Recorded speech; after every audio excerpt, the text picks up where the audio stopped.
So hi guys, this is Christine again from Mitsubishi Abad Santos Manila branch, and for today's video I'll be sharing with you our 2025 Mitsubishi Expander GLS. Ayan yung nasa likod ko. So yung color na yan is green bronze metallic, and alam niyo ba na for as low as 0 all-in down payment, yes, 0 all-in down payment, no hidden charges, madami pang exclusive freebies, pwede nyo na siyang mauwi. So, by the way, abangan niyo at the end of this video kung ano-ano ba yung mga exclusive freebies na pwede nyong makuha kapag nag-avail kayo ng Expander GLS. Pero for the meantime, guys, samahan nyo ako, ikutan lang natin saglit itong ating Expander GLS Automatic.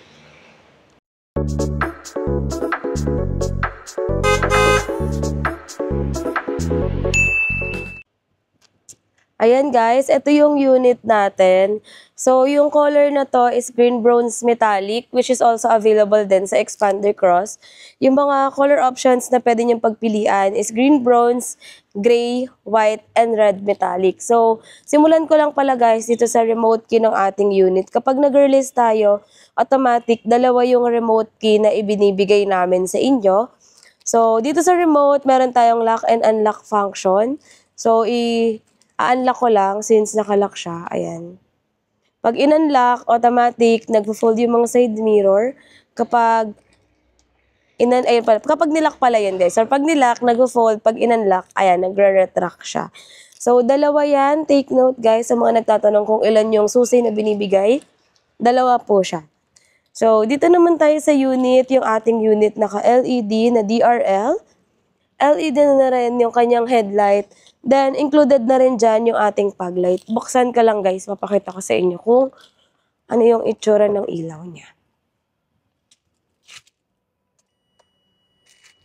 Yan.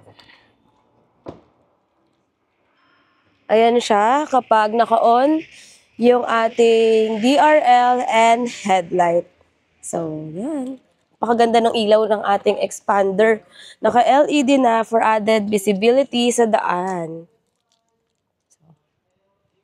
Sorry guys mag-isa lang kasi ako eh. So ayan, napakita ko na yung ilaw sa inyo. Dito naman sa side, meron tayong 17-inch na two-tone alloy rims. So just in case pala guys, gusto niyo mag-avail ng GLS variant. Alam niyo ba, pwede ko kayo bigyan ng slim fender flare. For this unit, maglalagay ako ng sample photo, pero gagrab ko na lang muna. Since wala pa kasing nag-a-avail sa akin ng may slim fender flare, for a change lang. Ayan lang. So, sa side mirror natin, naka-chrome siya with integrated turn signal light. Then, yan, naka-keyless operating system yung GLS. So, di ba nasa akin yung keypad?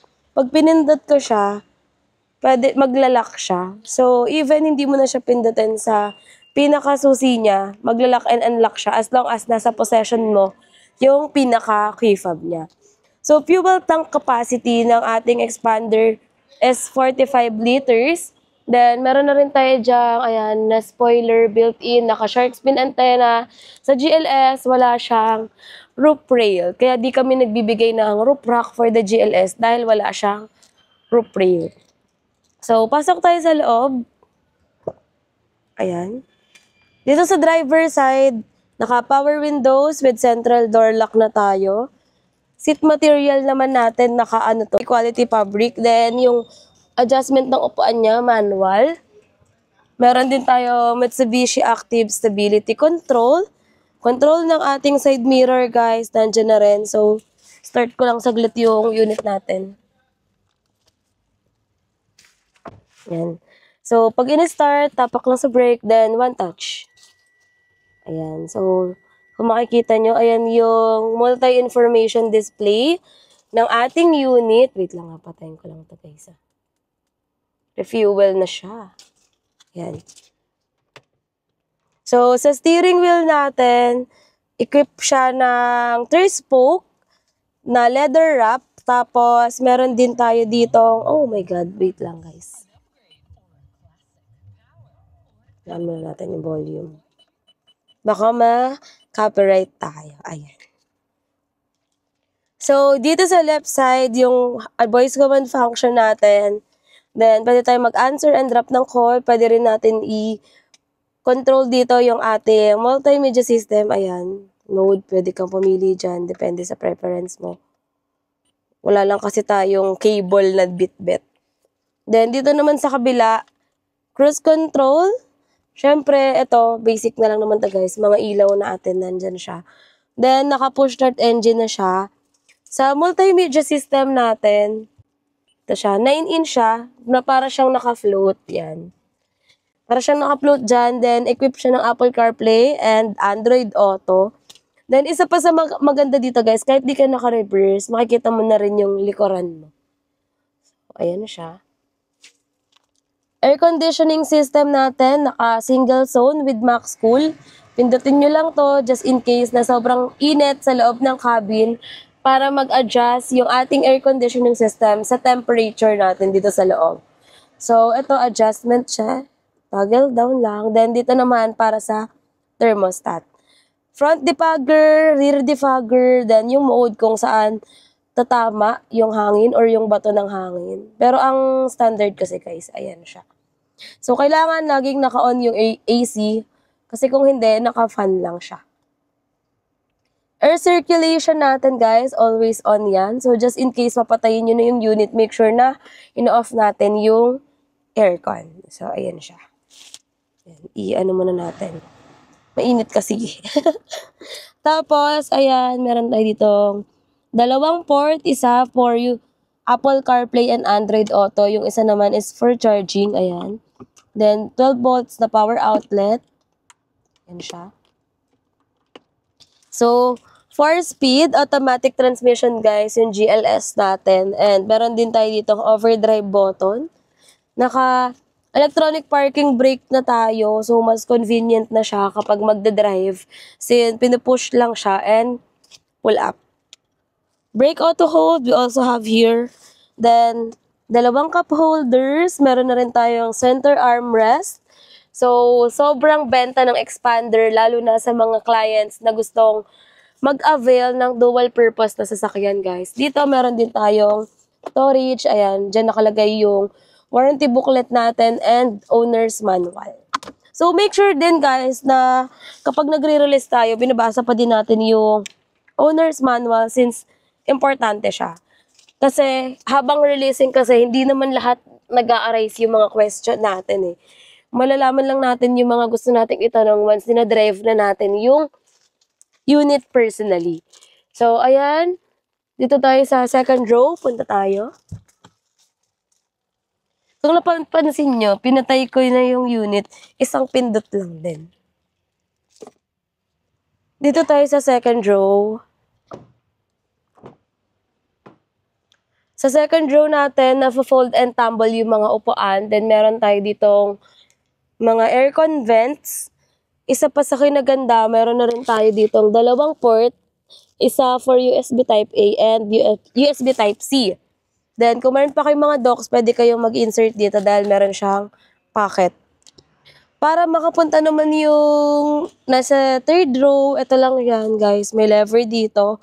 And we also have here adjustment ng upuan. Ayan.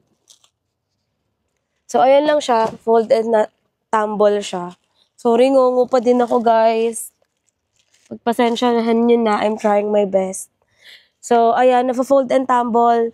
Second row and yung third row natin, na-fold din siya just in case na kailangan nyo pa ng extra space for your luggages. Kung marami kayong bit-bit or dala, pwedeng-pwede nyo siyang i-fold. So, papakita ko sa inyo kung ano yung itsura niya kapag naka-fold lahat.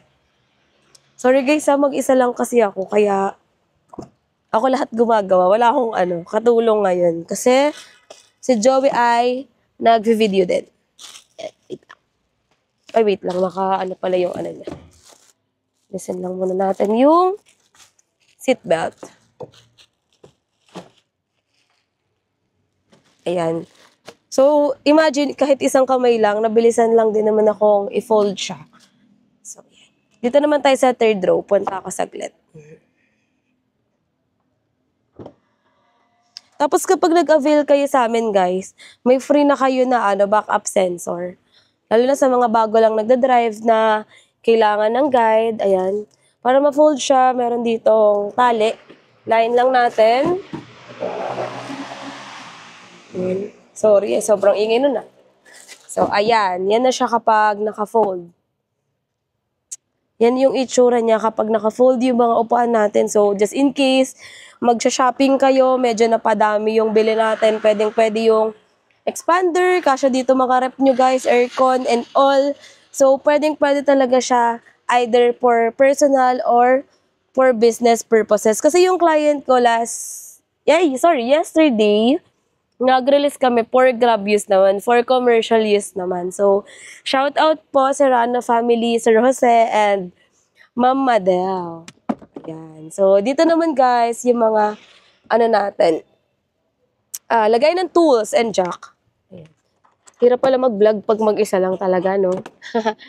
So, meron na rin tayong cup holders and 12 volts the power outlet. Dito naman, extra storage also. Meron tayo ditong bukasan para sa ating spare tire. So, kung ano yung mugs natin dito, guys, same lang siya dun sa kanyang spare tire. Ayan. So, pakita ko lang din sa inyo dito sa sa passenger side. Ito yung itsura ng passenger side niya. Yung pinaka-standard na kasama na matting, guys, ganyan siya, yung floor mat niya. Pero since kapag sa amin kayo nag-avail, meron pa kayong deep dish matting. Dito sa passenger side, guys, may under tray pa din Sa mga di nakakaalam, kung meron kayong mga basang payong, pwede nyo dyan ilagay. So, ayan siya, guys. There you have it. So, again, this is 2025 Expander GLS Automatic. So, it retails for 1,216,000 for green bronze metallic, graphite gray metallic, and red metallic. While 1,231,000 naman for quartz white pearl. So, again, ulitin ko lang, zero all-in down payment, all colors siya. So, regardless, even quartz white pearl, zero down payment pa din siya. Pero yung monthly niya is nagbabari, depende sa bank approval. So, when we talk about the previous naman, guys, same lang siya regardless of your bank approval. So, ilalagay ko na lang dito sa screen kung ano-ano yung mga exclusive freebies na pwede niyong maiuwi dito sa amin. So, you can customize. Just let me know as long as pasok siya doon sa amount na binibigay natin na budget for the exclusive freebies, pwedeng-pwede natin yan ibigay sa inyo. So, ito guys, pakita ko lang sa inyo saglit. Ito yung GLS. Ayan yung GLS natin. Ay, ito dito na lang pala tayo. Since parehas naman siya ng color. Ayan. So, yan. Ito yung GLS variant na same color na green bronze. And this one naman is the Expander Cross. So, kung ano na lang gusto nyo dyan, pwedeng-pwede kayong mag-avail sa amin. Dito, zero down payment. Sa Expander Cross na green bronze, 18,000 down payment. Pero kapag orange, zero down payment tayo. Then, meron pa tayong free na roof rack for the Expander Cross. So, again, guys, this is Christine Salazar Olimba from Mitsubishi Abad Santos, Manila. If you have any questions or concerns regarding with our Mitsubishi units, kung gusto nyo magpa-quote, mag-avail sa amin, message nyo lang po kami directly, guys, ni Joey Boy Palaboy or Joey RJ Olimba. So, available naman po kami sa WhatsApp, Facebook Messenger, TikTok, Botium, Viber, and all. So, almost lahat ng social media accounts meron kami. So, ayun lang guys, and I hope to see you here. Bye!